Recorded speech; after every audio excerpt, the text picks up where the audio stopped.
Cade, obviously you guys have had to go without Braylon a few times this year. How much do you think those experiences and during the regular season can help you, for what you're going to see at LSU, knowing that? I mean, it's not really like the absence of him. It's more like in terms of like his presence, like what he kind of taught me and what he taught all the guys. I mean, heck of a leader, heck of a player, obviously. I'm obviously going to use the tips that he told me. All of us are. And we're going to go out and get it done. That's kind of my belief. They're bringing in 3 more tailbacks in the next recruiting class. I don't know if you look at it this way, but how big of an audition do you kind of think this is for you going into next year, knowing it's going to be a completely revamped room, and obviously the Chill's back too? I mean, obviously, like anybody, you got to make the most of your opportunities. That's all anybody can ever ask for. And I was lucky enough to get a couple opportunities this year. I believe I made the most of them, and I plan to take that next step this game. But I mean, I could say it as much as I want. I got to go out and do it. So. You had to talk about just how exciting this whole experience is, being down in Florida, playing LSU in a bowl game, and being here for New Year's. What's this kind of like, and are you guys excited? What has it been like so far? Oh yeah, I mean it's awesome. I mean it's great to get down here. It's great to get away from the weather. Go out with the guys a little bit, have some good times. But at the end of the day, like Fick reminded us this morning, you're here for a great time, but at the same time though, we're trying to get a job done. And everybody has the same mindset. Everybody has the same plan. We're locked in on that goal for the most part. I know you were asked about the young tailbacks, but Ches played 4 games this year with this team and had some success. His decision to return, how do you think it will affect the running back room and the team? Just leadership. Once again, like another guy that's been around, he's a vet. He's been here for a long time. He knows the position very well. He knows a lot of cues, a lot of tips. On top of that too, Ches just, one thing that he's kind of taught me a little bit is I guess he always says play with swag, and that's something I didn't really come in with much.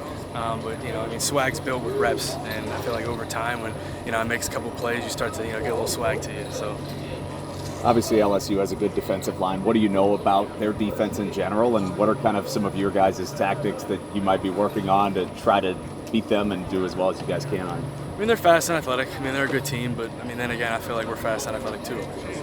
It's it's definitely a challenge, but at the same way, we feel like we pose a challenge as well.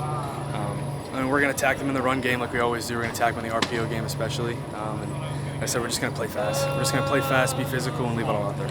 After, kind of what may have been an up and down year at points, how much would it mean to beat LSU in a New Year's Day bowl game and just end this season on that high of a note? That's all you could ever ask for as a player, especially for me, going into this opportunity, that's all I really want. I've been praying for moments like this. I desperately crave this moment, and I know a lot of guys feel the same. We just want to go out there, get the job done, kind of put the cherry on top of the season and move forward and grow this program based off of this win. With the opt-outs on offense, how do you see that impacting that group the most right now, or what's kind of the biggest hurdle with the guys you played the whole season with that just aren't here anymore? When it comes down to it, it's kind of just just rely on your repetition.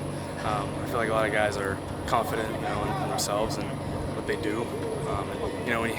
When you do it over and over and over again, it kind of just becomes a clear habit. So we just got to keep pushing the little basics, keep focused on the fundamentals, which it's really cliche, but the cliches get you somewhere. So.